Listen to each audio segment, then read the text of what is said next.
The healer might come today. The healer might come and take. The healer might come and take away. Elles naissent toujours de façon, je dirais, brutale. Ouais, brutale, inattendue, frappante.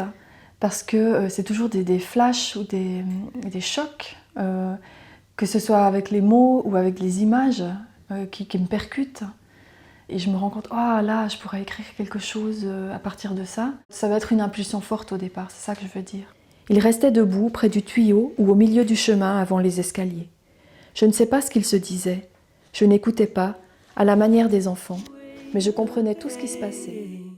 Que le père Potier était quelqu'un... He might come and take it all away. Pour moi, le rythme, c'est vraiment ça. C'est très important. C'est ce qui me guide dans l'écriture, c'est d'entendre les mots.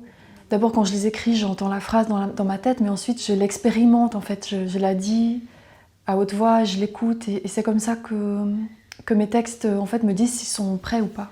Et d'ailleurs, quand j'ai pas envie de lire un texte à haute voix, je sais qu'il est pas bien, parce qu'il m'entraîne pas dans son rythme. On est les trois petits enfants, plus malins que les trois petits cochons. C'est pas un loup là-bas?